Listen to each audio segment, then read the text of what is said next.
네, 여러분 안녕하세요. 자, 이거 보셨어요? 세나테크놀로지 제가 이틀 만에 고점에서 마이너스 64% 달성한 건 처음 봅니다. 이게 이틀 만에 마이너스 한 30%만 빠져도 엄청나게 빠진 거거든요. 근데 마이너스 64% 이거는 사실 말이 안 되는 거죠. 그리고 이 차트가 얼마나 많은 개미들을 유혹하고 올라갔냐면, 자 보세요. 장이 시작하고 엄청난 슈팅이 나옵니다. 수치는 한 43%가 단 5분 만에 상승을 했어요. 엄청나죠? 거래대금은 어떻게 될까요? 거래대금은 400억, 300억, 200억 수준을 유지했습니다. 그러니까 돈도 엄청나게 들어오고 상승률도 엄청나게 좋다 보니까 여기서 수많은 투자자들이 들어왔다고 볼 수가 있습니다. 자, 그럼 이런 상황이 왜 일어나는 거고, 이걸 통해서 우리가 무엇을 배울 수 있는지 제가 그걸 중요한 걸 이야기해 볼게요.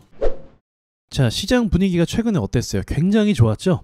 수급이 엄청나게 좋았단 말이에요. 그리고 11월이 되기 전 10월까지만 해도 SK 하이닉스 오르고 여러 종목들이 잘 오르면서 시장에 돈들이 엄청나게 쏟아졌습니다. 그리고 SK 하이닉스가 조정을 받게 되면서 이제 중요한 이야기예요. 주도주의 수급이 좀 떨어지기 시작합니다. 그러니까 좀 매도세가 나오기 시작하고 좀 너무 많이 오른 이런 흐름으로 바뀌었단 말이죠. 시장에는요, 이게 원리인데 수급이라는 건 한 번 들어오면 쉽게 빠져나갈 수가 없어요. 그러니까 SK 하이닉스를 익절을 했다 할지라도 이 돈들이 그냥 바로 하루아침 만에 사라지지 않습니다. 시장에 좋았던 그 임팩트와 투자자들의 그 기대 심리가 있기 때문에 이 수급은 이동을 하면서 다른 곳으로 옮겨갈 수밖에 없어요. 그 옮겨간 게 어디로 옮겨갔다? 신규 상장주로 옮겨갔다는 겁니다. 그래서 노타라는 종목이 상장하고 나서 상한가를 계속 발생시키고 연속적인 급등을 만들어냈어요. 이런 흐름이 있다 보니까 신규 상장주가 상장이 되면 이제 시장에서 어떻게 하겠어요? 기대를 한단 말이죠. 자, 그래서 그 뒤에 상장한 종목 이노테크를 보시면 역시나 또 급등하고 또 상한가를 발생합니다. 그러니까 이게 회사가 좋아서가 아니에요, 여러분. 그러니까 어떤 분들은 이 현상을 이해하지 못해서 그냥 마냥 장난만 친다 이렇게만 생각하시는데 그게 아닙니다. 시장의 수급이 전체적으로 좋았고 SK 하이닉스의 돈들이 빠져나가기 시작했고 그 돈들이 지금 바이오로 쏠리고 있고 신규 상장주로 쏠렸기 때문에 그런 거예요. 그런데 지금 시장에서 돈들이 엄청나게 많이 돌다 보니까 신규 상장주 하나 오르기 시작하니까 이쪽으로 돈이 몰리면 어떻게 돼요? 엄청난 상승이 만들어질 수밖에 없는 거죠.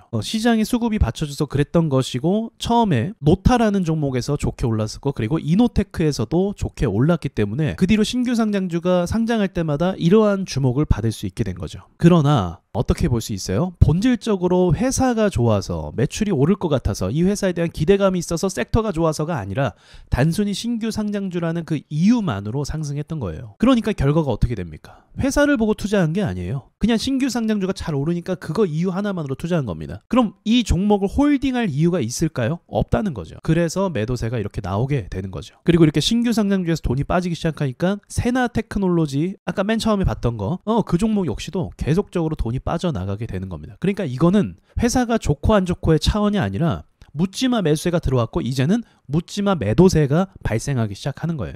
그래서 주식은 매수세가 막 들어오고 매물대가 무거워지면 떨어질 때의 속도도 굉장히 빨라지는 거예요. 왜냐면 올라가는 순간부터 돈들이 많이 들어오고 거래가 많이 늘어나죠. 근데 올라가는 초입에서는 거래가 많이 발생하진 않죠. 그렇죠? 이런 원리로 인해서 고점에 올라가면 올라갈수록 매물대가 더 많아지고 매수세가 더 많아지고, 그리고 떨어질 때 이 매수세들이 매도세로 바뀌게 되면서 떨어지는 현상이 발생한다는 겁니다. 그래서 이런 걸 통해서 알 수 있는 게 뭐냐면, 시장에 돈들이 이동한다는 그 개념을 아셨으면 좋겠어요. 반도체 쪽으로 돈들이 엄청나게 밀려 들어왔었고, 그리고 반도체가 너무 고점을 찍으니까 이제 조정받는 시점에서 이 돈들이 잠깐 신규 상장주로 이동했었고, 이제 여기서 다시 빠져나가서 어디로 가고 있다? 또 바이오로 옮겨가고 있다는 겁니다. 시장이 수급이 좋고 분위기가 나쁘지 않기 때문에 또 이런 신규 상장주가 어떤 종목에서 반등이 강하게 나오면 어떻게 되겠어요? 또 따라서 이렇게 반등이 나오는 거예요. 근데 그건 누가 할 수 있어요? 세력만이 할 수 있기 때문에 그 누구도 장담할 수 없는 거죠. 아니면 좀 매출이 좋아서 그런 재료를 얻어서, 반도체 같은 거죠, 그런 식으로 올랐다면 떨어져도 올라올 가능성이 있죠. 재료가 살아 있으니까요.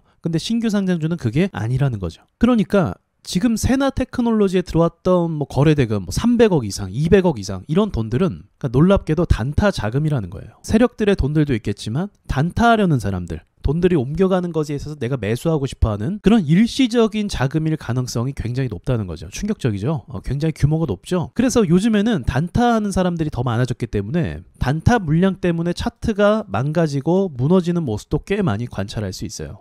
그러면 이 신규 상장주 최근에 이렇게 크게 주저앉는 종목들은 어떻게 될까? 저는 한 번쯤은 반등을 주지 않을까 생각은 합니다. 왜냐면 하락장일 경우에는요, 시장이 좋지 않잖아요. 그럼 돈들이 없단 말이죠. 그러면 이렇게 떨어지고 나서 매수세가 계속 안 들어올 수도 있어요. 실제로 그런 신규 상장 종목도 굉장히 많고요. 근데 지금은 어쨌든 수급을 몰고 왔고 떨어지는 가운데서 기술 반등이라는 게 항상 존재를 하거든요. 이 기술적인 반등을 통해서 이제 반발 매수세인 거죠.